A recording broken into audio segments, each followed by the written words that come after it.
আমার মুসলমান বন্ধুগণ, একবার আরব দেশ থেকে 300 জন মুসলমান,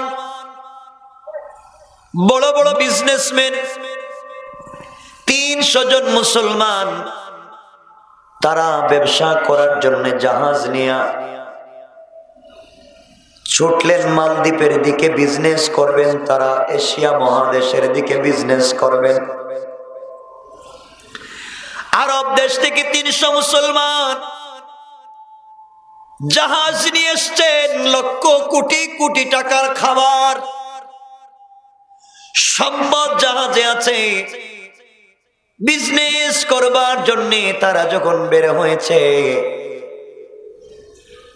জাহাজ চালাইতে চালাইতে যখন সাগরের মধ্যখানে চলে আসলো, এমন সময় সাগর উত্তাল হয়ে গেল। সাগর উত্তাল হয়ে যাওয়ার কারণে সবগুলা জাহাজ পানির নিচে ডুবে গেল। সমস্ত মানুষ পানির নিচে পড়ে মরে গেল। সবগুলা সম্পত্তি পানির নিচে চলে গিয়েছে। কোন মানুষ জীবিত নাই, একটা জাহাজও নাই, সব পানির নিচে। এমন সময় এই জাহাজের ভিতরে ছিল তরুণ একটা যুবক। তার সিনার মধ্যে ছিল 30 পারা আল কোরআন। ও ছিল হাফেজে কোরআন।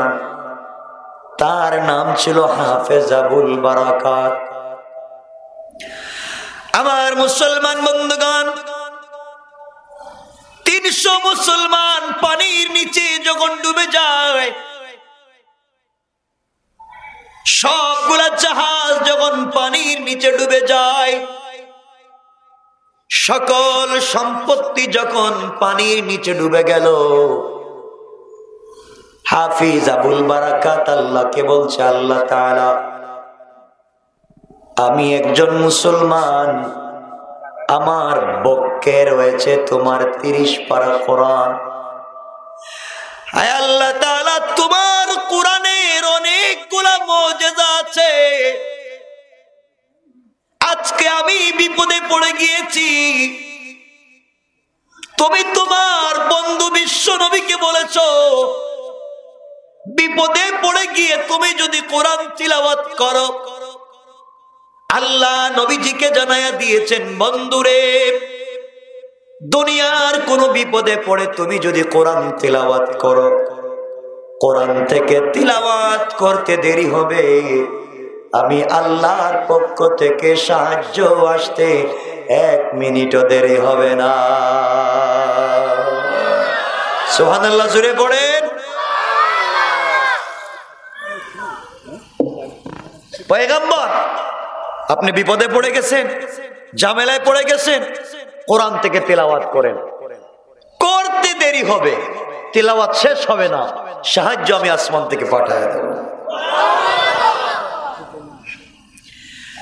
আমার মুসলমান বন্ধুগণ, এক পর্যায়ে হাফেজ আবুল বারাকাত আল্লাহকে বলছে, আল্লাহ তাআলা, সকল মানুষ তো মরে গেল, সকল জাহাজ ডুবে গেল, সবগুলা সম্পত্তি পানির নিচে চলে গেল। ওগো মালিক, তুমি কি আমাকে কোরআনের কারণে বাঁচাতে পারো না? কথা বলতে দেরি হয়েছে। আল্লাহ রাব্বুল ইজ্জত ওয়াল জালাল সাগরে বিশাল একটা ঢেউ দিলেন। একটা ঢেউয়ে আবুল বারাকাত মালদ্বীপের মধ্যে পৌঁছে গেছে। সুবহানাল্লাহ পড়েন।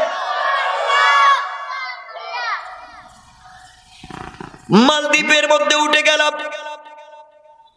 হাফেজ আবুল বারাকাত একজন মুসলমান, আরবি, তার ভাষা হলো আরবি। মালদ্বীপের মানুষ সবগুলা বৌদ্ধ, একজন মুসলমান নাই, তারা আরবিও বুঝে না। আবুল বারাকাত দেশের ভিতরে এসে বুঝাতে চায়, ভাইরা আমার আমার মা বাবা, আত্মীয় স্বজন, বন্ধু বান্ধব সবাই সাগরে ডুবে গিয়েছে, জাহাজ ডুবে গিয়েছে, সব সম্পত্তি হারাইয়া ফেলেছি। সাগরের পানির ধাক্কায় আমি তোমাদের দেশে এসে হাজির হয়েছি। তোমরা আমাকে থাকবার জায়গা দাও, খাবারের ব্যবস্থা করো। কিন্তু আবুল বারাকাত আরবি বলে, কেউ তার কথাগুলা বুঝে না। এইভাবে কিছুদিন চলে যাওয়ার পরে, কয়েকদিন পরে আবুল বারাকাত দেশের ভিতরে ঘুরতে ঘুরতে একজন বিধবা নারীর বাড়িতে গিয়ে হাজির হলো। এই ঘরের ভিতরে বৃদ্ধা মহিলা, তার মেয়ে ছাড়া কোনো পুরুষ মানুষ নাই। আবুল বারাকাত বুঝাতে চায়, মা, আমার এই দুনিয়ার জমিনে কেউ নাই, আপনি যদি আপনার ঘরে আমাকে থাকবার জায়গা দেন, আপনার ঘরে যদি আমাকে একটু আশ্রয় দেন, আমি সারাদিন যা ইনকাম করব তা আপনাকে দেব। আমি মালদ্বীপের মধ্যে কাজ করব,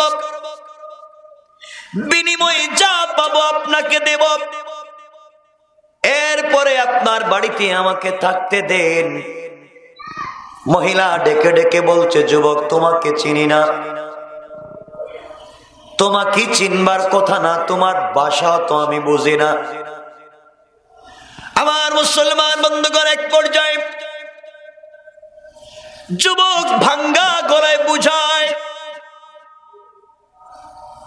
আমি একজন মুসলমান, আমার সিনার মধ্যে রয়েছে আল্লাহ তাআলার 30 পারা কোরআন।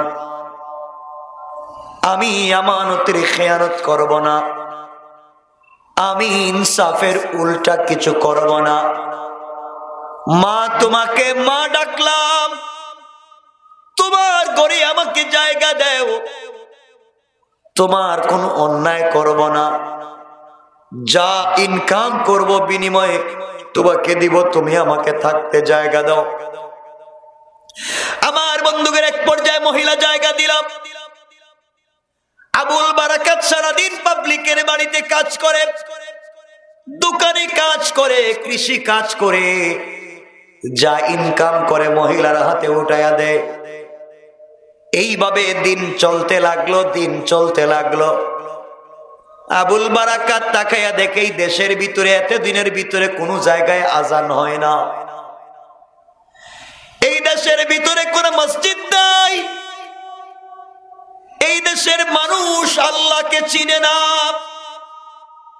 সূর্যের পূজা করে, মূর্তির পূজা করে, পাথরের পূজা করে, গাছের পূজা করে, যা পায় তার পূজা করে, পূজা করে যায়, আল্লাহকে চিনে না।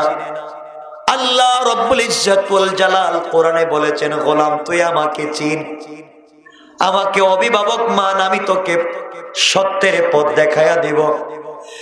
আল্লাহ পাক কোরআনে বলছেন, আল্লাহু ওয়ালিউল্লাযীনা আমানু মিনাজ যুলুমাতি ইলান নূর।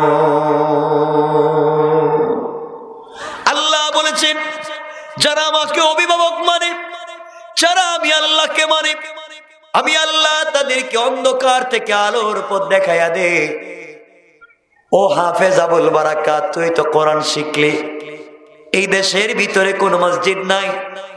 আবুল বারাকাত আল্লাহর কাছে কান্না করে বলো, আল্লাহ, আমি যেহেতু বেঁচে গেলাম, এমন এক দেশে এসেছি যেই দেশের মানুষ তোমাকে চিনে না, তোমার পরিচয় জানে না, আজান হয় না। আয় আল্লাহ, তুমি আমাকে এমন শক্তি দাও, তোমার কোরআনের তো অনেকগুলা মুজিজা আছে, আয় আল্লাহ, এমন একটা মুজিজা দেখাইয়া দাও যেই মুজিজার মাধ্যমে এই দেশের সবগুলা মানুষ যেন কালিমা পড়ে মুসলমান হয়ে যায়। সুবহানাল্লাহ, জোরে আওয়াজ করে পড়ে।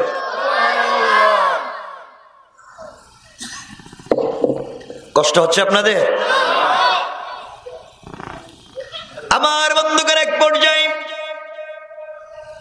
দীর্ঘ ইতিহাস সংক্ষেপ করে আপনাদেরকে বুঝাইয়া দেই। আবুল বারাকাত একদিন কাজে চলে গেল, সন্ধ্যার সময় বাড়িতে ফিরেছে। বাড়িতে এসে দেখে মহিলা ঘরের কর্নারে বৈশা বৈশা কান্না করে। বাড়ির সামনে শত শত পুলিশ দাঁড়ায় আছে, আর এই বৃদ্ধা মহিলার যুবতী মেয়েটা ঘরের ভিতরে হাউমাউ করে কাঁদতেছে। আবুল বারাকাত চিন্তায় পড়ে গেল, কি ব্যাপার? একদিকে বৃদ্ধা মহিলা কান্না করে, অপরদিকে তার যুবতী মেয়েও কান্না করে। বাড়ির ভিতরে পুলিশ, সমস্যা কি বুঝতে পারে না। আবার মুসলমান বন্ধুগণ, এক পর্যায়ে আবুল বারাকাত ডাক দিয়ে বলেছে, আম্মা জান, আপনি আমাকে বলুন কি হয়েছে, কেন আপনি কান্না করেন? আপনার মেয়ে কেন কান্না করে? আর আপনার বাড়িতে কেন পুলিশ এসেছে, আমাকে বলেন। মহিলা আবুল বারাকাতকে জড়াইয়া বলতেছে, বাবা রে, তোমাকে সন্তানের মতো দেখি, তুমি আমাকে কাজ করে খাওয়াও। তুমি জানো না আজ আমার মেয়েটা রাত্রবেলা মারা যাবে, সকাল বেলা আমার কাছে লাশটা ফেরত আসবে। দুনিয়ার জমিনে আমার মেয়ে ছাড়া আমার কেউ নাই। জিন্দেগির শেষ মুহূর্ত মেয়েটাকে দেখতেছি, এই জন্য চোখের জলে বুকটা ভাসায়া দেই। আবুল বারাকাত চিন্তায় পড়ে গেল, কি ব্যাপার, কেন আপনার মেয়ে আজকে মারা যাবে? আর কে বলেছে আপনার মেয়েটা মারা যাবে? হায়াত মত তো আল্লাহর হাতে। আপনি জানলেন কেমনে আজকে আপনার মেয়েটা মারা যাবে? আপনি কেমনে জানলেন কাল আপনার কাছে লাশ আসবে? যুবক চিন্তা করে, মেয়েটা নির্ঘাত আজকে রাত্রে মরে যাবে, এটা কেমনে হবে? বুঝতে পারি না। মেয়ে যুবক ডাক দিয়ে বলতেছে, আম্মা জান, আপনি বলেন মেয়ে কি আজকে রাত্রে ফাঁস দিয়া কি মরে যাবে, সুসাইড করবে কিনা? মহিলা কোনো জবাব দেয় না। আবুল বারাকাত বলছে, আপনি আমাকে বলতে হবে, আমিও আপনাকে ছাড়বো না। আমার মুসলমান বন্ধুগণ, গভীর মনোযোগ। এই পর্যায়ে মহিলা ডাক দিয়ে বলছে, আবুল বারাকাত, তাহলে শোনো, আমরা মালদ্বীপের মানুষ, সাগরের পাড়ে আমাদের বসবাস। প্রত্যেকটা বৎসর নির্ধারিত একদিনে, প্রত্যেকটা বছর নির্ধারিত একটা মাসের একটা নির্ধারিত তারিখে সাগর থেকে বিশাল বড় একটা দানব আমাদের মালদ্বীপের মধ্যে আঘাত করে, আক্রমণ করে। মালদ্বীপের মধ্যে আক্রমণ করে গোটা মালদ্বীপকে তছনছ করে দেয়, বাড়িঘর ভেঙে ফেলে, ব্যবসা প্রতিষ্ঠান পুড়িয়ে ফেলে। যাওয়ার সময় যাকে তাকে আঘাত করে শত শত মানুষকে প্রত্যেক বৎসর হত্যা করে। এইভাবেই চলতে আছে, আমাদের জিন্দেগি চলতেই আছে। দীর্ঘ 40 থেকে 50 বছর আগে আমাদের দেশের বাদশা একটা আইন করেছেন। আইন হল, যেই নির্ধারিত রাত্রে দানব এসে আমাদের দেশে আঘাত করে, আমাদের মা বোনদের চরিত্র নষ্ট করে, যুবতী মেয়েদেরকে ধরে নিয়ে চলে যায়, আমাদের ঘর বাড়ি গুলা ভেঙে ফেলে দিয়ে যায়। এই বিপদ থেকে বাঁচবার জন্য সরকার সাগরের পারে একটা ঘর বানাইছে, বাউন্ডারি করেছে। বাউন্ডারি করে দেশের ভিতরে সব থেকে সুন্দরী নারীদেরকে নিয়ে লটারির মাধ্যমে যার নামটা, যেই মেয়ে, যেই যুবতী বিশ্ব সুন্দরী মেয়েটার নাম লটারিতে আসবে, এই মেয়েকে নতুন বধূর মতো সাজাইয়া অলংকার জেওয়ার পরাইয়া অর্নামেন্টস জুয়েলারি দিয়া সাজাইয়া নদ সাগরের পারে এই বাউন্ডারির ভিতরে বুক দেওয়া হয়। একটা যুবতীকে যখন সাগরের পারে আমরা বুক দিয়ে দেই, গভীর রাত্রে এই দানব সাগর থেকে উঠে নদীর পারে এই সুন্দরী মেয়েটার সঙ্গে সারা রাত্র ফষ্টি নষ্টি করে সকাল হওয়ার আগে তাকে মেরে ফেলে চলে যায়। ওই একটা মেয়ের জীবনের বিনিময়ে আমরা গোটা মালদ্বীপের মানুষ বেঁচে যাই। এইভাবে আমাদের চলতে আসে। আবুল বারাকাত চিন্তায় পড়ে গেল, কি বলে নারীদেরকে বুক দেওয়া হবে, এটা তো আমাদের ইসলামে নাই, আমাদের কোরআন সাপোর্ট করে না। একজন নিরপরাধ মেয়েকে দানবের হাতে উঠাইয়া দিয়া দেশের মানুষ শান্তিতে বসবাস করবে, হতে পারে না। ইসলাম এটা সমর্থন করে না। এই কাজগুলা তো খলিফাতুল মুসলিমিন আমিরুল মুমিনিন ওমর ফারুকের জামানায় ছিল। আমিরুল মুমিনের জামানায় মিশরের নদীতে যখন পানি আসতো না, মিশরের নীল নদে যখন পানি পাওয়া যেত না, তখন তারা সুন্দরী যুবতী সুরসী মেয়েটাকে নতুন বধূর মতো সাজায়া নদীর মধ্যে যখন ছেড়ে দিত, তখন নদী থেকে পানি আসতো। হযরতে ওমর ইবনুল খাত্তাব তো এই নদীর নামে চিঠি লিখেছিলেন, এই ধরনের শয়তানি আর নষ্টামি চলবে না, ইসলামের রাষ্ট্রে হারাম শিরকি কাজ চলবে না। আল্লাহ কোরআনে কারীমের ভিতরে বলেছেন, ইন্নাহু মাইয়ুশরিক বিল্লাহ ফাকাদ হারামাল্লাহু আলাইহিল জান্নাহ ওয়া মাআওয়াহুন নার ওয়া মা লিয-যালিমিনা মিন আনসার। আল্লাহ রাব্বুল ইজ্জত ওয়াল জালাল বললেন, যারা শিরক করল তাদের জন্য জান্নাত হারাম, জাহান্নাম ওয়াজিব, কিয়ামতের দিনে কোনো সাহায্যকারী পাবে না। সুতরাং তারা যে কাজগুলা করতেছে তা জঘন্য নষ্টামি, কুফরি শিরকিতে ভরা। এই জন্যই তো এই দেশের ভিতরে কোন মুসলমান নাই এই কাজগুলা কেন করে। নিরপরাধ মানুষকে তো বুক দেওয়া যাবে না, এটা জাহিলিয়াতের বর্বর যুগের কাজ। আবুল বারাকাত বলে, আম্মা জানের পরে কি বলেন? বৃদ্ধা মহিলা ডাক দিয়ে বলছে, বাবারে প্রত্যেক বছর লটারি হয়, লটারিতে যেই যুবতীর নাম উঠে তাকে ওই জায়গার মধ্যে বুক দেওয়া হয়। আজকে সকালে লটারি হয়েছে, এই লটারিতে আমার মেয়ের নাম উঠেছে। আমার তো মাত্র একটা মাত্র মেয়ে আর নাই, আমার মেয়ের নাম উঠার কারণে এই যে আমার ঘরের দরজার সামনে পুলিশ দাঁড়ায় আছে, কিছুক্ষণ পরে আমার মেয়েকে নতুন বধূর মতো সাজাইয়া অলংকার জেওর পরিধান করাইয়া আমার মেয়েকে আমি পুলিশের হাতে উঠাইয়া দিতে হবে। পুলিশ আমার মেয়েকে গাড়িতে করে নিয়ে যাবে নদীর পারে, সাগরের পারে বুক দিয়ে দিবে। গভীর রাত্রে সাগর থেকে বিশাল বড় দানব উঠে আমার মেয়ের সঙ্গে ফষ্টি নষ্টি করে মেয়েটাকে মেরে ফেলবে। আমার মেয়ের মাধ্যমে গোটা দেশের মানুষ বেঁচে যাবে। সকাল বেলা আমার কাছে লাশটা ফেরত আসবে। এই জন্যে মেয়েকে জড়াইয়া জিন্দেগির শেষবারের মতো কান্না করি। যুবক, এই দুনিয়ার জমিনে আমার কোনো ছেলে নাই, এই দুনিয়ার জমিনে আমার কোনো সন্তান নাই, আমার স্বামীও নাই, আমার ভাই মা বাবা কেউ নাই। একটা মাত্র মেয়েকে নিয়ে জিন্দেগি কাটাইয়া দিলাম,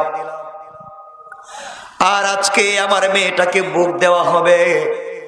এই জন্যে আমার কলিজায় মানে না, চিন্তায় পড়ে কাঁদতেছি। হাফেজ আবুল বারাকাত চিন্তা করে না, যেই মহিলা আমাকে এই ঘরের ভিতরে থাকবার জায়গা দিয়েছে, আশ্রয় দিয়েছে, আমি তার ঘরে থাকি, তার ঘরে শান্তিতে বসবাস করি, বিপদের সময় যদি সহযোগিতা করতে না পারি, তার চাইতে মানবতাহীন কোন কর্ম হতে পারে না। আবুল বারাকাত ডাক দিয়ে বলতেছে, আম্মা জান আপনি টেনশন করবেন না, আপনাকে একটা কথা বলি মা, আমি হাফেজ আবুল বারাকাত, আমার বয়স তো 13-14 বছর, আমার দাড়িও নাই, মুছও নাই, আমার দাড়িও উঠে নাই, মুছও উঠে নাই। আপনার মেয়েকে অর্নামেন্টস জুয়েলারি যা দিয়েছে বাদশাহ, পরাইয়া বুক দেওয়ার জন্য যে শাড়ি গহনা দেওয়া হয়েছে, আপনি আপনার মেয়েকে ঘরের কর্নারে কোনো একটা জায়গা গোপন করে দেন, কেউ যেন খুঁজে না পায়, আর সব কিছু আমাকে আপনি পরাইয়া দেন। আমাকে অর্নামেন্টস জুয়েলারি পরাইয়া সুন্দর করে সাজাইয়া, মহিলার মতো, যুবতী মেয়ের মতো সাজাইয়া পুলিশের হাতে উঠাইয়া দেন। পুলিশ জানবে না ওটা ছেলে না মেয়ে, বুঝতে পারবে না। আমাকে যদি মুখ দেওয়া হয়, গভীর রাত্রে দানব উঠে আমাকে যদি মেরে ফেলে, বাপ আমার মনে কোনো ব্যথা নাই, আমার মনে কোনো কষ্ট নাই, আমি মরে গেলে আপনার কলিজাটা বড় হয়ে যাবে, আপনার মেয়েটা জীবিত থাকবে। আপনার মেয়ে মরে গেলে আপনি কাঁদবেন, আমাকে আপনি বুক দিয়া দিন, আমি মরে গেলে মালদ্বীপের কেউ কাঁদবে না, কারণ মালদ্বীপে আমার কোনো ভাই নাই, মালদ্বীপে আমার কোনো বোন নাই, এই মালদ্বীপে আমার মা নাই, আমার বাবাও নাই, কেউ আমার জন্য কাঁদবে না, আমি যদি মরে যাই কেউ আমাকে দেখবে না, আপনি আমাকে নতুন বধূর মতো সাজাইয়া দিয়ে দেন।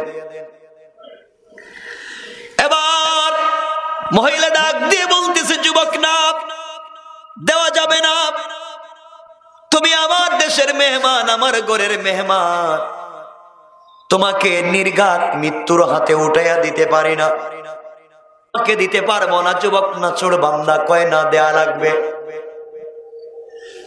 যুবতী মেয়ে এই বৃদ্ধা মহিলা নিরুপায় হয়ে নিজের যুবতী মেয়েকে ঘরের কর্নারে গোপন করে দিয়েছে। আবুল বারাকাত বলছে, আম্মা জান আপনি আমাকে সুন্দর করে সাজাইয়া দিবেন। এই কথা বলে পানি দিয়ে ওযু করেছে, ওযু করে সিজদায় পড়ে আল্লাহকে ডাক দিয়া বলেছে, আল্লাহ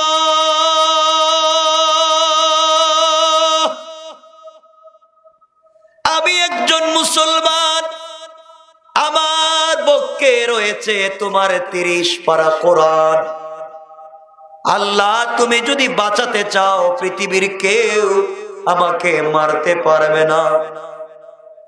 তুমি তো ইব্রাহিমকে নমরুদের আগুন থেকে বাঁচাইয়া দিয়েছ, তুমি তো নূহ পয়গম্বরকে মাছের পেট থেকে বের করে দিয়েছ, তুমি তো বড় বড় পয়গম্বরদেরকে বাঁচাইয়া দিয়েছ, মুসা আলাইহিস সালামকে ফেরাউনের হাত থেকে বাঁচাইয়া দিয়েছ, আল্লাহ তাআলা তুমি কেন আমি কোরআনওয়ালাকে বাঁচাতে পারবো না? মুনীব তুমি আমাকে বাঁচাইয়া দাও। কান্না করে চোখের পানি ছেড়ে কাঁদল। সালাম ফিরাইয়া মহিলার কাছে এসে বলছে, আম্মা জান আপনি আমাকে সুন্দর করে নতুন বধূর মতো সাজাইয়া, অলংকার জেওর পরাইয়া, অর্নামেন্টস জুয়েলারি দিয়া সাজাইয়া দেন। মহিলা যখন সাজাইয়া দিয়েছে, সুন্দর করে অর্নামেন্টস জুয়েলারি আর সাজাইয়া দিয়া পুলিশের হাতে উঠাইয়া দিয়েছে। পুলিশ জানে না ওটা ছেলে নামে। সুন্দর করে সাজাইয়া দেওয়ার পরে পুলিশ জানে না কারে নিয়ে যায়। যুবককে নিয়ে গিয়ে নদীর পাড়ে যখন বাউন্ডারির ভিতরে ঢুকাইয়া বাহির দিয়ে তালা লাগাইয়া রাইকা দিয়েছে, সকাল বেলা লাশের অপেক্ষায় পুলিশ আর ডুম গেইটে দাঁড়াইয়া আছে। আবুল বারাকাত গভীর রাত্র হয়ে যায়, সাগর থেকে দানব উঠে না। আবুল বারাকাত চিন্তা করে কি ব্যাপার, আজকে উঠে না কেন? যতক্ষণ সময় পেয়েছে জায়নামাজে সিজদায় কাটাইয়া দিয়েছে। আল্লাহ বলেছেন, গোলাম বিপদে পড়ে গেলে আমার কাছে ধৈর্য ধারণ করবা, সাহায্য চাইবা সবরের মাধ্যমে আর সালাতের মাধ্যমে। নামাজ পড়ে আমার কাছে সাহায্য চাও, সিজদা থেকে মাথা উঠাতে দেরি হবে, আমি আল্লাহর পক্ষ থেকে সাহায্য আসতে দেরি হবে না।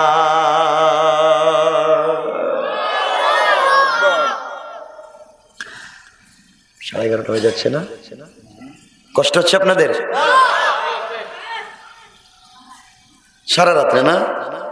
আমি রেখে দিচ্ছি, বেশি লম্বা করবো না ইনশাআল্লাহ। কষ্ট হচ্ছে না তো? আমার বন্ধুগণ, এক পর্যায়ে রাত্র যখন গভীর হয়ে গেল, এমন সময় আবুল বারাকাত তাকায়া দেখে সাগরের মধ্যখানে গোটা সাগরের পানিকে উপর দিকে উঠাইয়া আসমান জমিন কাঁপাইয়া ক্ষিপ্র গতিতে দ্রুত গতিতে একটা বিশাল বড় দানব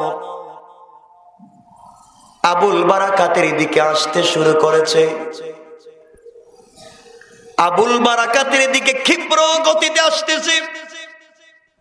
আবুল বারাকাত বুঝতে পেরেছে বাঁচার কোনো পথ নাই, এখন তো আমাকে খেয়ে ফেলবে, বাঁচবো কেমনে?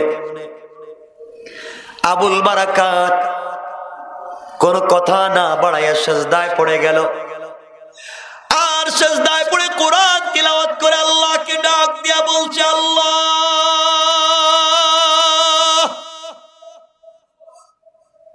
কোরআন তিলাওয়াতের মাধ্যমে বিশ্ব নবীকে তুমি বাঁচাইয়া দিয়েছো,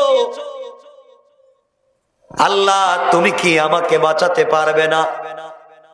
বিশ্ব নবী কোরআন তিলাওয়াত করতেছিলেন, উম্মে জামিল মারবার জন্য এসেছিল। আমার নবীকে দেখে নাই, না দেখে সামনে দাঁড়াইয়া, নবীজির সামনে দাঁড়াইয়া আবু বকরের সঙ্গে কথা বলে, কিন্তু নবীজিকে দেখেন। আল্লাহু আকবার। ওগো আল্লাহ তাআলা, আমি কোরআন তিলাওয়াত করব, তুমি এই দানব থেকে আমাকে বাঁচাইয়া দাও। এই কথাগুলো আবুল বারাকাত বলে যখন কান্দে, আবুল বারাকাত যখন সিজদার মধ্যে পড়ে গিয়েছে, কোরআন তিলাওয়াত করে তাকায়া দেখে দানব আসতেছে ঠিকই, কিন্তু কোরআন তিলাওয়াত করবার কারণে আর আল্লাহর কুদরতির পায়ে সিজদা দেওয়ার কারণে দানব আগের মতো দ্রুত আসতে পারে না, আস্তে আস্তে আসতেছে। আল্লাহু আকবার। আবুল বারাকাত তিলাওয়াত বন্ধ করে না, তিলাওয়াত বন্ধ করে না, তিলাওয়াত চালায়া যায়। তিলাওয়াত করতে করতে করতে করতে সূরা ইয়াসিনে যখন টান দিয়েছে আর পড়তেছে, হঠাৎ করে তাকায়া দেখে দানব আসতেছে না, সাগরের মধ্যখানে দাঁড়ায় গেছে। আল্লাহু আকবার। কোরআন তেলাওয়াত হচ্ছে, কোরআনের পাওয়ার, কোরআন তো ম্যাগনেট, কোরআন চুম্বক, দাঁড়ায়া গেছে আর আসতে পারে না। আবুল বারাকাত তেলাওয়াত বন্ধ করে না, তিলাওয়াত বন্ধ করে না, চিৎকার করে তেলাওয়াত করে যায়। করতে করতে সকাল হয়ে গিয়েছে, দানব আবুল বারাকাতকে আঘাত না করে সাগরের মধ্যে ডুব দিয়া চলে গিয়েছে। আবুল বারাকাত শুকরিয়া আদায় করে নামাজ পড়ে মেলি পোশাক খুলে, অর্নামেন্টস জুয়েলারি খুলে রেখে দিয়েছে। পুলিশের অপেক্ষা আছে, সকাল বেলা খুলে তাকে নিয়ে যাবে। পুরুষের পোশাক পরে যখন বসে আছে, ডুম আর পুলিশ সকাল বেলা গেট খুলেছে লাশ আনবার জন্য। ভিতরে ঢুকে দেখে লাশও নাই, যুবতী মেয়েও নাই, একটা ছেলে দাঁড়ায় আছে। সুবহানাল্লাহ, আওয়াজ করে বলেন তো সুবহানাল্লাহ। পুলিশ আশ্চর্য হয়ে গেল। রাত্রেবেলা একটা মেয়েকে দিয়ে গেলাম, মেয়ে গেল কোথায়, লাশ গেল কোথায়, আর যুবকী বাসলো কোত্থেকে? পুলিশ ভয় পাচ্ছে, গেল কোথায়? পুলিশ ডাক দিয়া বলে, বাইরে তুমি কে? যুবতী গেল কোথায়, লাশ গেল কোথায়? আবুল বারাকাত বলতেছে, পুলিশেরা তোমরা বুঝবে না, গভীর রাত্রে কোনো মেয়েকে তোমরা ওই জায়গায় ভোগ দিয়া যাও নাই, তোমরা আমাকে দিয়ে গিয়েছিলে। আমি একজন মুসলমান, আমার বক্ষে রয়েছে আমার আল্লাহর 30 পারা কোরআন, আমি কোরআন থেকে তিলাওয়াত করেছি। এই কোরআন তিলাওয়াতের ওসিলায় আল্লাহ আমাকে বাঁচাইয়া দিয়েছে। শুধু আমাকে বাঁচায় নাই, তোমাদের গোটা দেশটা বেঁচে গেল। পুলিশ চিন্তা করে, এটা মানুষ না, এটা জিন্নাত হবে। কি উল্টা পাল্টা বলে। রাত্রবেলা আমরা রাইকা গেলাম, নারীও বলে পুরুষ। পুলিশ বলতেছে, যুবক তোমার কথা আমরা বুঝি না, বিশ্বাস করি না। সত্যি যদি তোমাকে বুক দেওয়া হয়, তুমি মরলে না কেন? 50 বছর থেকে যাকে দেই সেই মরে, আজকে তুমি মরলে না কেন? যুবক বলে, যাদেরকে তোমরা এতদিন বুক দিয়েছিলে তাদের ভিতরে আল্লাহর পরিচয় ছিল না, তাওহীদ আর রিসালাত ছিল না, আল্লাহর কোরআন ছিল না। আজকে তোমরা আমাকে দিয়েছো, আমার ভিতরে আল্লাহর কোরআন আছে। আল্লাহর কোরআনের এত পাওয়ার, এত পাওয়ার, কোরআনের বয়ে এই দানব আসতে পারে না। পুলিশ বলে, বিশ্বাস করি না। মরে গেলে লাশ নিয়ে আমরা বাদশার দরবারে হাজির হয়ে যাই। তুমি যেহেতু মরো নাই, তুমি যেহেতু জীবিত, সুতরাং তোমাকে নিয়ে আমরা বাদশার দরবারে হাজির হব। আমার বন্ধুগণ, এক পর্যায়ে আবুল বারাকাতকে নিয়ে সবাই চলে গিয়েছে বাদশার দরবারে। আবুল বারাকাত বাদশার সামনে দাঁড়াইয়া সুন্দর করে নবীজির সুন্নাত আদায় করে সালাম দিয়ে যায়। বাদশা তার জীবনে কোনোদিন সালাম শুনে নাই, এমন চেহারার যুবককে কোনোদিন দেখে নাই। পুলিশকে বলতেছে, তোমরা এই যুবককে কোথায় পাইলে? তোমরা না সকাল বেলা লাশ নিয়ে আসার কথা? গত রাত্রে তো আমাদের দেশে দানব আক্রমণ করার কথা, আক্রমণ করে নাই, তোমরা কি বুক দিয়েছিলে? স্যার, আমরা বুক দিয়েছি ঠিকই, কিন্তু আমরা তো দিলাম নারী যুবতী মেয়েটাকে, আর ও বলে তাকে নাকি দিয়েছি। বাদশা সব ঘটনা জানতে চাইলেন, বললেন তোমার পরিচয় দাও। যুবক বলছে, আমি একজন মুসলমান, আমার বক্ষে আমার আল্লাহর 30 পারা কোরআন, আমি হাফিজে কোরআন, আমার নাম হাফেজ আবুল বারাকাত। দেশে আসার পথে নৌকা জাহাজ ডুবে সবাই মরে গিয়েছিল, শুধুমাত্র ভাগ্যক্রমে আমি বেঁচে যাই। এই বৃদ্ধা মহিলার ঘরে আমি থাকতাম, খাইতাম, কাজ করতাম। আজকে যখন লটারিতে বৃদ্ধা মহিলার যুবতী মেয়ের নাম উঠেছে, তাকে বুক দেওয়ার কথা ছিল। আমি চিন্তা করলাম, আমাদের ইসলাম তা সাপোর্ট করে না, কোরআন তা বিশ্বাস করে না। এই জন্যে আমি চিন্তা করলাম, যুবতী মেয়েটা যদি বেঁচে যায়, ওই মহিলার কলিজাটা ঠান্ডা থাকবে, আমি মরে গেলে আমার জন্য কেউ কাঁদবে না। এই জন্য কৌশল করে যুবতী মেয়েটাকে ঘরের কর্নারে গোপন করে রেখে দিয়ে আমি যুবতী মেয়ের কাপড় দিয়ে সেজে গুজে ওই জায়গায় আমাকে বুক দেওয়া হয়েছে। গভীর রাত্রে দানব এসেছিল আমাকে আঘাত করবার জন্য, কিন্তু পারে নাই। আঘাত করবার জন্য যখন আসছে, আমি আমার আল্লাহর কোরআন থেকে তেলাওয়াত করেছি। কোরআন তেলাওয়াতের বরকতে আল্লাহ আমাকে এবং তোমার দেশকে দানব থেকে বাঁচাইয়া দিয়েছে। বাদশা বলে, বিশ্বাস করি না। সত্যি যদি ঘটনা তাই হয়, যে মেয়েটাকে বুক দেওয়ার কথা ছিল, এই মেয়েটা দেখি জীবিত আসেনি। পুলিশ পাঠায়া মহিলার বাড়িতে দেখে মেয়েটা জীবিত। মেয়েকে আর বৃদ্ধা মহিলাকে বাদশার দরবারে হাজির করা হলো। সব ঘটনা শুনলেন। বাচ্চা থেকে ঘটনা সত্যি, মেয়েও মরে নাই, যুবকও মরে নাই, কেমনে আমার দেশটা বাঁচায়া দিল? ও যুবক, তোমার কথা আমি পুরোপুরি বিশ্বাস করি না। বিশ্বাস করতে হলে 1টা বছর লাগবে। আগামী বছর এই দিনে তোমাকে যদি আবার ভোগ দেওয়া হয়, তুমি কি ওই জায়গায় যেতে রাজি? হাফেজ আবুল বারাকাত বলল, রাজি। আগামী বছর যদি আমাকে যেতে হয়, আমি রাজি আছি। বাদশাহ বলছে, তোমাকে উপহার উপঢৌকন দেব।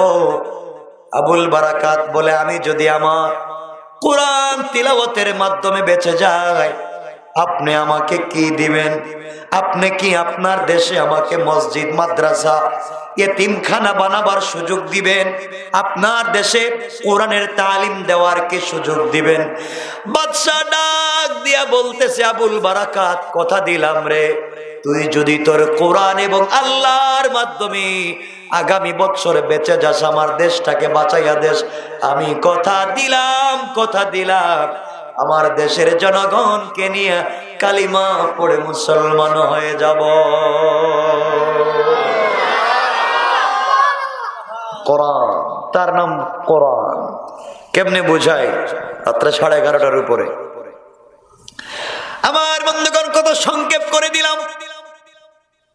1 বছর শেষ হয়ে গেল। আবুল বারাকাত চিন্তায় আছে, আমি যদি বেঁচে যাই, এই দেশে মসজিদ বানাবো, মাদ্রাসা বানাবো, মানুষকে দ্বীনের দিকে দাওয়াত করব। ভাইরে, নির্ধারিত তারিখ চলে আসলো। ওই তারিখে আবুল বারাকাতকে সুন্দর করে সাজায়া, অলংকার জেওয়ার পরাইয়া, আবার যখন তাকে বুক দেওয়া হয়েছে মালদ্বীপের সাগরের পারে, আবুল বারাকাত গভীর রাত্রে দেখে বিশাল দানব আসতেছে আঘাত করবার জন্য। আবুল বারাকাত সিজদায় পড়ে সূরা ইয়াসিন তেলাওয়াত শুরু করে দিয়েছে। দীর্ঘক্ষণ যখন তেলাওয়াত করতেছে, আর যাওয়ার সময় এক মুষ্টি বালি নিয়েছিল। বালির মধ্যে বিসমিল্লাহি আল্লাহু আকবার, লা ইলাহা ইল্লাল্লাহ মুহাম্মাদুর রাসূলুল্লাহ বলে ফুঁক দিয়া, ওই বিশাল বড় দানব যখন আসতেছিল, ওই বালিগুলাকে সাগরের মধ্যে ফেলে দিয়া বলছে, আল্লাহ তাআলা, এই বালি তো বিশ্ব নবী নিক্ষেপ করেছিলেন মদিনায় যাওয়ার পরে, মক্কা থেকে যাওয়ার পথে কাফেরদের চোখে পৌঁছে গেল, তিনি তো চলে গেলেন। আল্লাহ, আমি কোরআন থেকে তিলাওয়াত করে বালি নিক্ষেপ করে দিলাম, আমি জানতে চাই, আমি দেখতে চাই, তোমার কোরআনের পাওয়ার বেশি না এই দানবের শক্তি বেশি, আমি দেখতে চাই। কথা বলে যখন নিক্ষেপ করেছে, নিক্ষেপ করতে দেরি হয়েছে, সাগরের মধ্যখানে এই দানবের শরীরে দাউ দাউ করে আগুন জ্বলে গেছে। আবুল বারাকাত তেলাওয়াত বন্ধ করে না, দাউ দাউ করে আগুন জ্বলে সাগরের মধ্যখানে ছাই হয়ে গিয়েছে। দানব জলে পুড়ে ভস্ম হয়ে গেল। আবুল বারাকাত শুকরিয়া আদায় করে 2 রাকাত সালাত পড়ল। সকালবেলা তার লাশ আনার জন্য যখন পুলিশ গিয়েছে, গিয়ে দেখে যুবকটা তো মরে নাই, আগের মতো জীবিত রয়েছে। কোন সুবহানাল্লাহ। ওরা ভয় পেয়ে গেছে, ও মরে না কেন? সবাই মিলে বাদশার দরবারে হাজির করে দেওয়া হয়েছে। বাদশাহ তাকায়া দেখে সত্যি তো আবুল বারাকাত মরে নাই। আবুল বারাকাত বলতেছে, ও বাদশাহ, আজকের দিন থেকে আর জীবনে কোনো দিন তোমার দেশে দানব আর আঘাত করবে না। কোরআন থেকে তেলাওয়াত করেছি, আল্লাহ রাব্বুল ইজ্জতুল জালালের উসিলায় দানবটাকে জ্বালায়া পানির সঙ্গে ভস্ম করে দিয়েছেন। কোন সুবহানাল্লাহ। বাদশার জিন্দেগিতে কোনোদিন দানব মালদ্বীপে আঘাত করবে না, আল্লাহ বাঁচাইয়া দিয়েছেন কোরআনের উসিলায়। বাদশা চিন্তা করে, যেই মালিক গোটা দেশের মানুষকে বাঁচাতে পারেন, যে মালিকের উপরে বিশ্বাসের কারণে আবুল বারাকাত এই জায়গায় যাইতে পেরেছে, যে মালিকের কালামের কারণে বিশাল দানব কিছু করতে পারে নাই, আমরাও আর দেরি করতে পারবো না। আবুল বারাকাতকে ডাক দিয়ে বলছে, বাবা তুই তোর হাতটা লম্বা করে দে, এই মুহূর্তে তোর কথার উপরে ঈমান এনে বিশ্বাস করে আমি আমার গোটা মন্ত্রী পরিষদ সহ গোটা মালদ্বীপের মানুষ একসাথে কালিমা পড়ে মুসলমান হয়ে গেলাম। আল্লাহু আকবার। গোটা মানুষ সংক্ষেপ করে দিলাম, মানুষ কালিমা পড়ে মুসলমান হয়েছে। এটা হচ্ছে কোরআনের জীবন্ত মুজিজা। আমার নবীও কোরআন থেকে তেলাওয়াত করেছিলেন, বেঁচে গিয়েছেন। এই কোরআন থেকে তেলাওয়াত করা হয়েছিল মিশরে, এই কোরআন থেকে তেলাওয়াত করেছিলেন কারি আব্দুল বাসিত আমেরিকায়।